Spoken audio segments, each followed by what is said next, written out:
साल के सबसे चर्चित शख्सियतों की अगर बात करें तो सबसे पहले जो नाम जहन में आता है वो किसका है?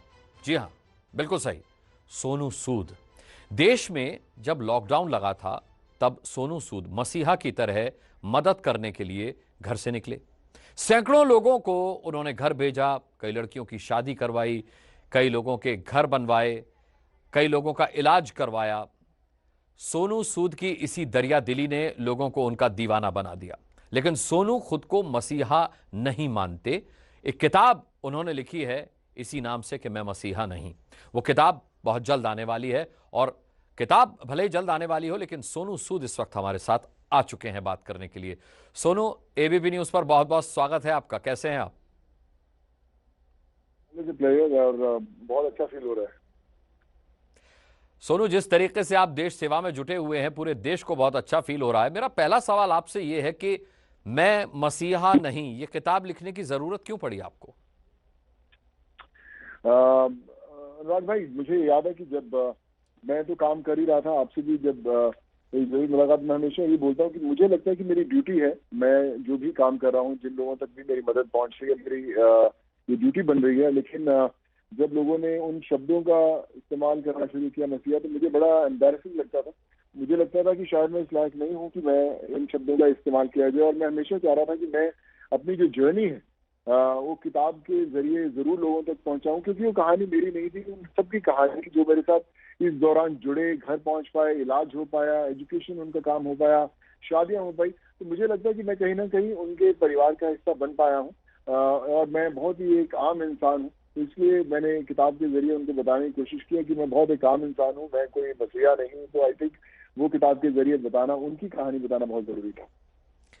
सोनू, आप आम इंसान हैं या खास इंसान हैं, ये वो तस्वीरें बता रही हैं जो मेरे और आपके बीच इस वक्त एबीपी न्यूज पर चल रही हैं। आप कह रहे हैं लोग आपको मसीहा कहते हैं, हम कह रहे हैं मसीहा मानते हैं। आपके मंदिर बनवाए गए हैं और बाकायदा लोग भगवान की तरह आपकी पूजा कर रहे हैं। देखा होगा आपने।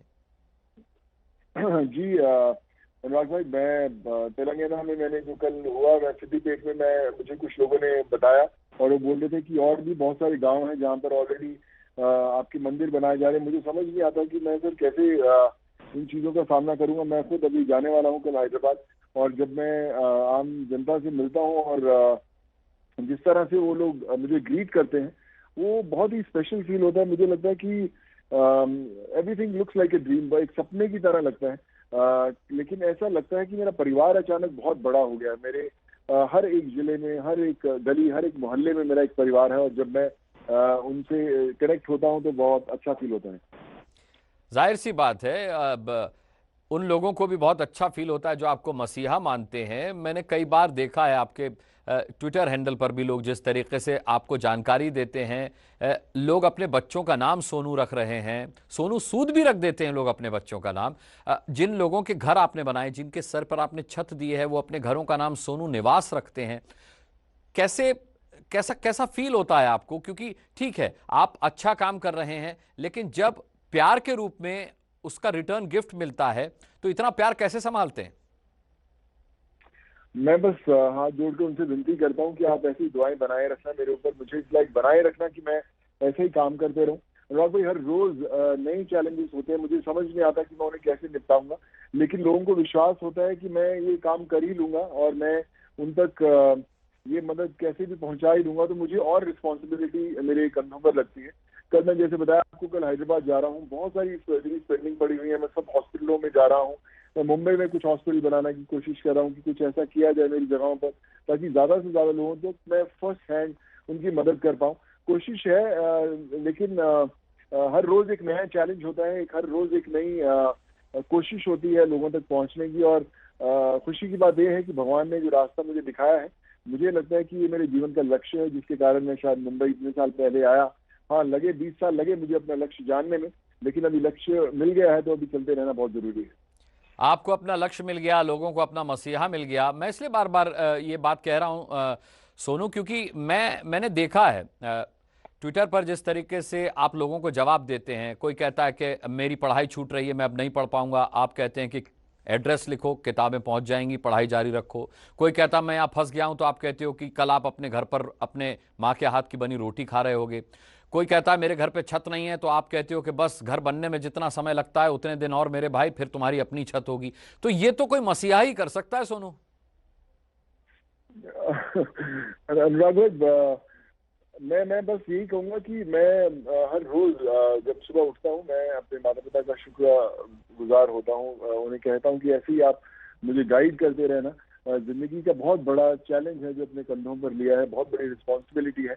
और जिस तरह से देश ने एक विश्वास का जो कड़ी मुझे पकड़ाई है, मुझे उस पर खरा उतरना बहुत जरूरी है। ऐसी ऐसी चीजें, ऐसी ऐसी उम्मीदें लोगों की जुड़ गई हैं जो मैंने कभी जिंदगी में वो काम नहीं किए, लेकिन अभी वो कर पा रहा हूँ। तो मुझे इतना विश्वास जरूर हो गया, कहीं ना कहीं एक दुआएं हैं, एक लहर है जो काम कर रही है और मुझे गाइड कर रही है, और मैं बस चलता जा रहा हूँ। सोनू, ये आपका काम नहीं था, ये तो परमार्थ था। आदमी करता है, नेकी करता है, दरिया में डाल देता है। आप जो काम करते हैं वो कैसे कर पाते हैं? कंसिस्टेंसी कैसे कायम रख पाते हैं इस काम में कि आप अपना काम भी करें, आप एक एक्टर भी हैं, प्रोड्यूसर डायरेक्टर भी हैं, वो काम भी चलता रहे क्योंकि घर भी चलना जरूरी है, और ये काम भी होता रहे कि लोगों के काम आते रहें। कैसे कैसे कंसिस्टेंसी बना पाते हैं आप? अनुराग भाई, मैं जब शूट पे होता हूँ, मैं हैदराबाद शूट पे जाता हूँ, जैसे ही एक शॉट कट होता है तो मेरे बहुत सारे लोग इंतजार करते रहते हैं। मैं उनके साथ बैठ के उनकी मेडिकल इमरजेंसी समझता हूँ, उनकी तकलीफें पूछने की कोशिश करता हूँ, और फिर शॉट वापस रेडी होता है, मैं फिर शॉट देने जाता हूँ। तो मेरे डायरेक्टर्स और प्रोड्यूसर्स मुझे देखते हैं, कहते हैं कि हमें इतने साल हो गए, 30-35 साल हो गए इंडस्ट्री में, लेकिन हमने पहली दफा ऐसा देखा है कि इन बिटवीन द शॉट्स जाके जो आप काम करके आते हो, किसी भी फिल्म से बहुत बड़ा है। मैं कुछ समय पहले चिरंजीवी सर के साथ शूट कर रहा था, वहां पे भी ऐसा ही था। जैसे पैकअप हुआ, पूरा का पूरा जो यूनिट था मेरी वैन के सामने आ गया। अपनी उनकी कुछ इच्छाएं थी, कुछ प्यार दिखा रहे थे, कुछ लोगों की प्रॉब्लम्स थी, और अगर 6-6:30 बजे पैकअप होता तो मुझे वहां से निकलते 9-9:30 बज जाते। 2.5-3 घंटे हर रोज लगते हैं मुझे। तो मुझे एक हम फिल्म में देखा करते थे कि ऐसा होता है, जब रियलिटी में होता है तो लगता है कि कितना स्ट्रेस है। मैं हर रोज 3-4 घंटे रात को भी बैठ के वो सब केसेस शॉर्टलिस्ट करता हूँ जो जो इमरजेंसीज हैं। कई बार अचानक लोग मेरे घर पे अभी बहुत आने लग गए हैं। रोज सुबह मैं 1 घंटा पहले जल्दी घर से निकलता हूँ कोई भी काम के लिए, क्योंकि मुझे 1 घंटा लोगों से मिलने में लग जाता है।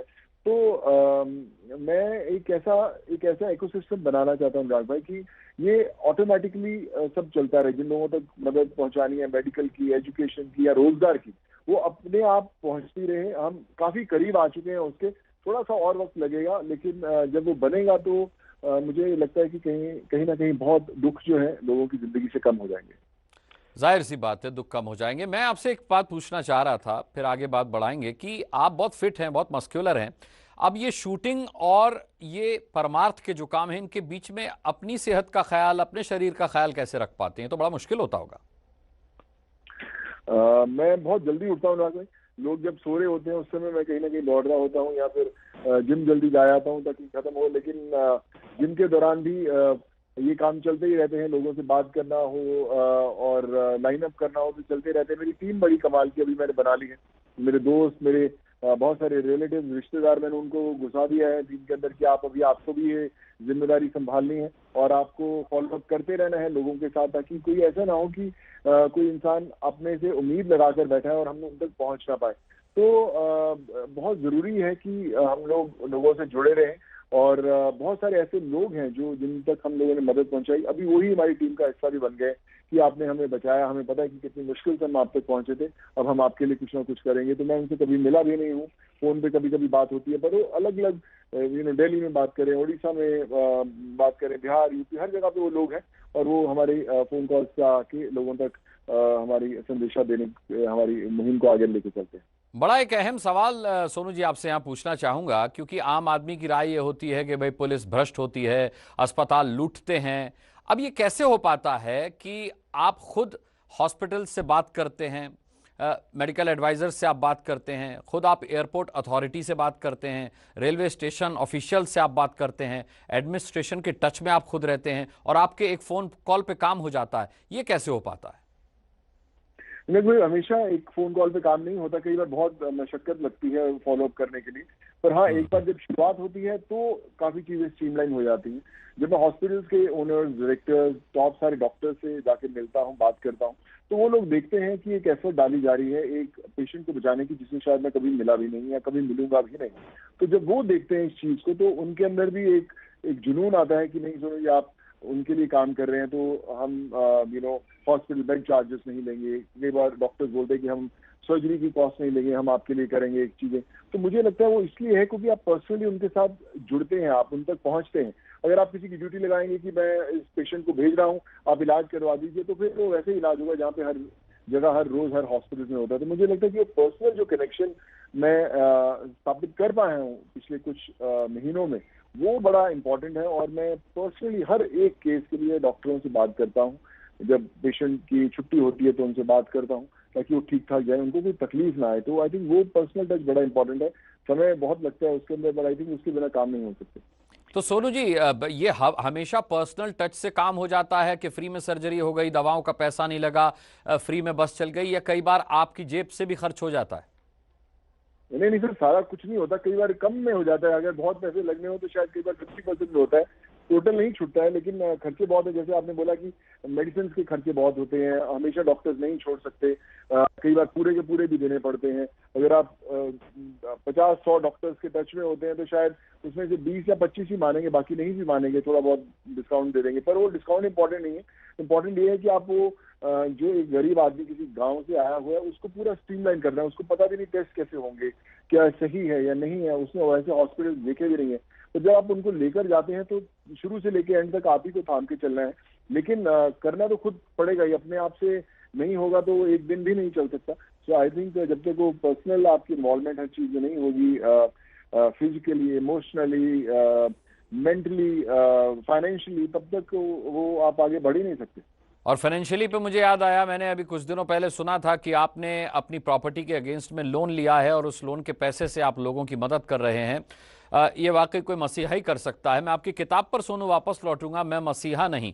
आप पर तंज कसते हुए कुछ पॉलिटिकल पार्टीज ने यह भी कहा था कि ये तो महात्मा बन रहे हैं, इनको पॉलिटिक्स में जाना है। तो किताब का नाम मैं मसीहा नहीं की जगह मैं महात्मा नहीं क्यों नहीं हुआ? देखिए, मुझे लगता है कि हर चीज पे रिएक्ट नहीं करना चाहिए अनुराग भाई। लोगों ने कहा कि अभी बिहार इलेक्शंस हो रहे हैं तो आप वहां पे देखिए सोनू जी जरूर दिखाई देंगे, लेकिन मैं कहीं दिखाई नहीं दिया। उसके बाद भी बहुत सारे इलेक्शंस हुए, पर मेरा मकसद कुछ और है जिंदगी का। मेरा मकसद वही है जो लोग देख पा रहे हैं, और अभी उन्हीं लोगों ने रियलाइज भी किया कि हाँ, ये सही था, सोनू का मकसद जिंदगी में कुछ और है। मैं चाहता हूँ कि मैं बिना किसी रंग के, बिना किसी एक रिस्पॉन्सिबिलिटी, जैसे बोलते हैं कि आप पॉलिटिशियन तो आपकी रिस्पॉन्सिबिलिटी है देश की सेवा करना, पर मुझे लगता है हर एक इंसान की रिस्पॉन्सिबिलिटी, आप इंजीनियर हो तो भी आपकी रिस्पॉन्सिबिलिटी है, आप एक्टर हो तो भी रिस्पॉन्सिबिलिटी है। हर एक बंदे को वो रिस्पॉन्सिबिलिटी लेनी बहुत जरूरी है। हम लोग अक्सर ऐसे इंडिविजुअल, जो हम भी करते थे, मैं भी करता था शायद, कि हम बोलते हैं कि यार मैंने तो वोट देके उसको इलेक्शन में जिताया है, तो वो उसका काम है मेरी सड़कें बनाना, उसका काम है एजुकेशन देना, उसका काम है इलाज करवाना। तो मैं बोलता हूँ कि अगर वो नहीं कर पा रहा तो आपकी नहीं कर पा रहे। तो आई थिंक मेरे कुछ महीनों के एक्सपीरियंस से ये लोगों को ये जरूर महसूस हुआ, और बहुत सारे लोग आगे आए भी हैं कि उन्होंने खुद वो रिस्पॉन्सिबिलिटी जो दूसरों की थी अपने करने पे ली। तो सोनू जी, आपने किताब लिख तो दी मैं मसीहा नहीं, आप फिल्म से आते हैं, कोई फिल्म प्लान क्यों नहीं की इस पर, या कोई ऑफर आया कि आपकी जो किताब आ रही है उस पर हम फिल्म बनाएंगे? ये तो बड़ा इस तरह का ट्रेंड रहता है इंडस्ट्री में। जब मुझे किसी ने बोला था किताब लिखी जानी चाहिए, तो मुझे लगा नहीं कि मैंने ऐसा कुछ काम किया है जिसके कारण किताब लिखी जानी चाहिए। मैं खुद ही अपनी जिंदगी के एक्सपीरियंसेस लिख रहा था, और वो सब एक्सपीरियंसेस, और ये किताब भी उन लोगों की कहानी है अनुराग भाई, जो जिन लोगों को मैं घर पहुंचा पाया, जिनकी मेडिकल सर्जरीज करवा पाया, जिन लोगों को एजुकेशन दे पाए, और कैसे कर पाए, मेरी टीम कैसे कर पाई। तो ये सिर्फ कहानी नहीं है, ये वो सच्चाई है जो लोगों ने महसूस की है, लोगों ने एक्सपीरियंस किया। तो ये कहानी हर उस किरदार की कहानी है जो इस पूरे लॉकडाउन में तकलीफों में था और किसी तरह वो अपनी मंजिल तक पहुंच पाया। तो मैंने किताब इसलिए लिखी, मुझे लगा कि ये लोगों तक ये जाना बहुत जरूरी है। बड़ा जिन लोगों ने पढ़ा उन लोगों का मानना है कि बहुत इंस्पायरिंग है, स्कूल्स में किताब देनी चाहिए, कॉलेजेस में देनी चाहिए। हर एक इंसान को ये किताब बड़े बड़े एनजीओ को फ्री ऑफ कॉस्ट। जाहिर सी बात है, इससे समाज सेवा करने का एक नए तरीके का जज्बा लोगों में संचारित हो सकता है। किताब आएगी, हम भी पढ़ेंगे। सोनू, पूरे देश की दुआएं तो आपके साथ हैं, हमारी भी बहुत बहुत शुभकामनाएं। और हमसे बात करने के लिए, एबीपी न्यूज से बात करने के लिए आपका बहुत बहुत धन्यवाद। थैंक यू सो मच अनुराग भाई, God bless you sir, thank you.